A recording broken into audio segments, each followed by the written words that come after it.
sessions did not really make sense to attack at full pace, given that they do not score any points.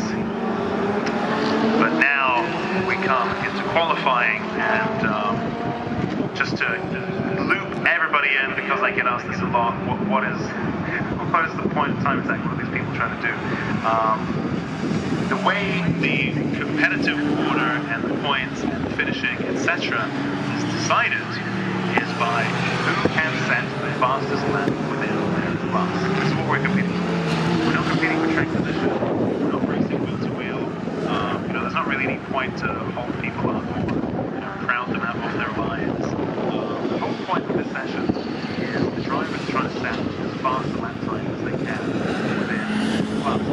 They have an open pit lane for 15 minutes, and they can jump in and out of the pits, make little tweaks to those setups, and tire pressures are an incredibly effective tool for changing and fine-tuning the balance of your car. People like to jump all over the fancy, flashy, expensive bits that you can now buy on finance, and they'll throw on the most expensive coilovers they can find, and anti-roll bars, and all this fancy stuff.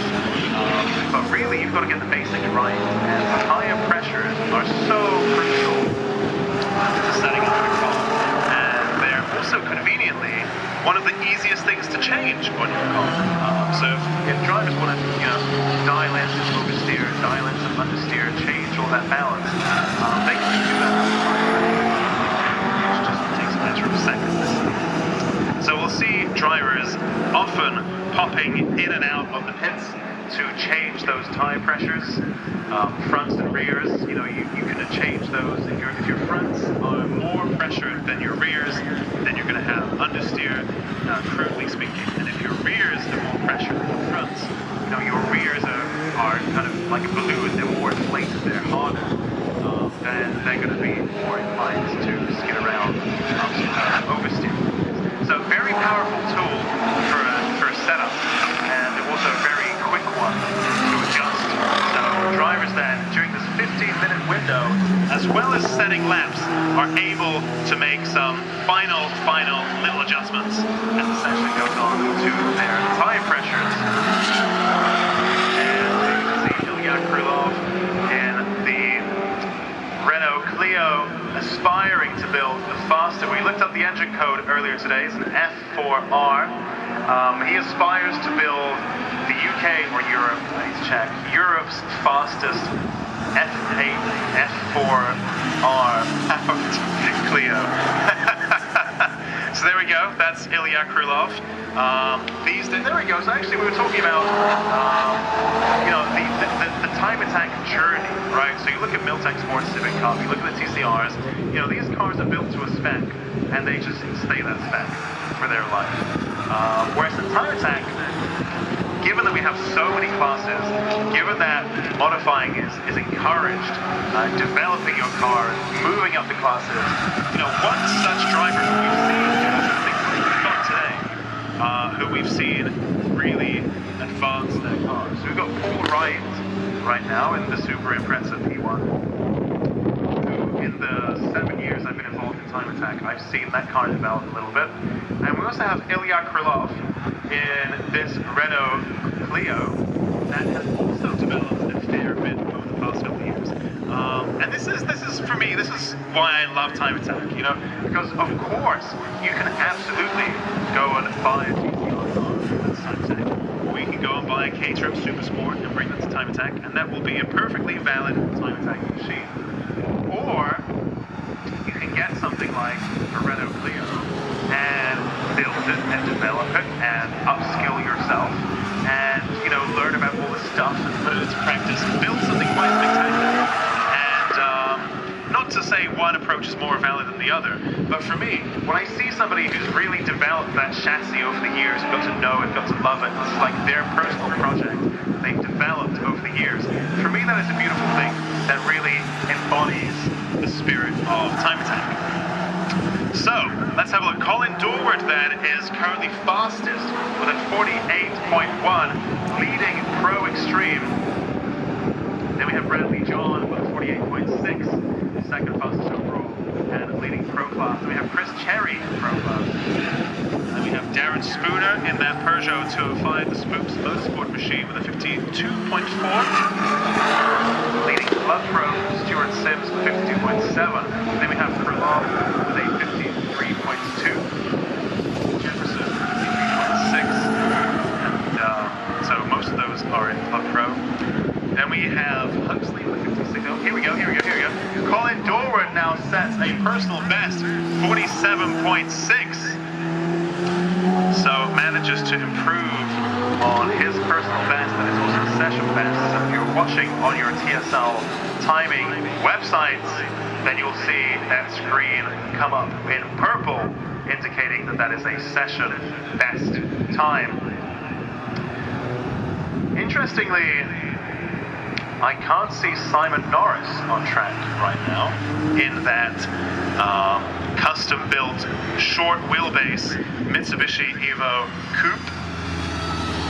So having been fastest in practice, he has now not gone out in qualifying. And of course, there's one session to go out. It is qualifying and final, more so than other two in the morning, because this is where points are offered.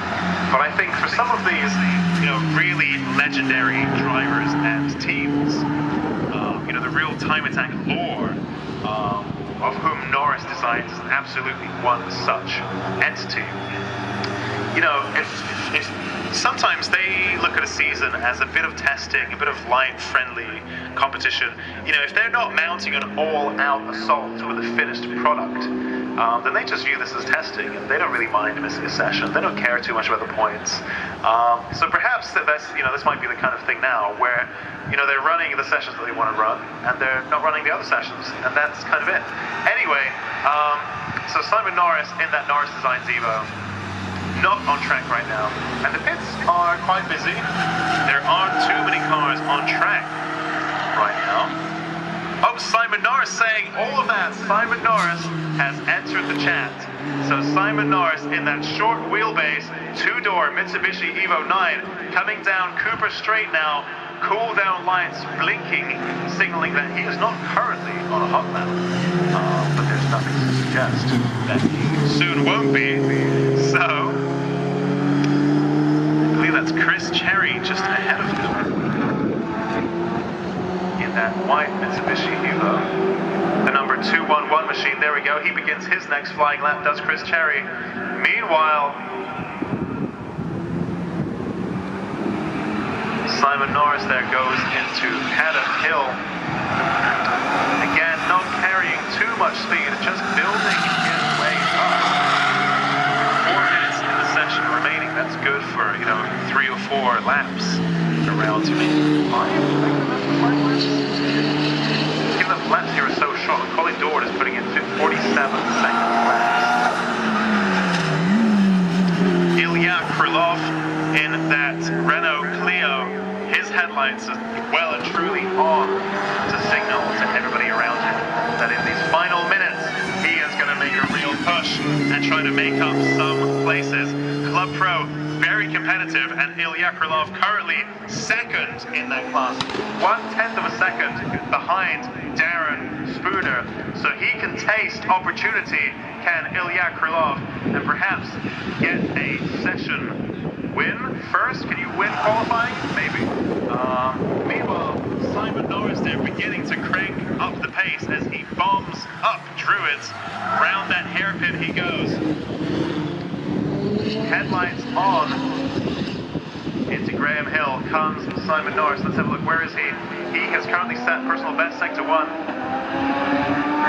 Of course, because his previous ones were outlaps. Down the inside of Chris Cherry he goes. Very neatly done again.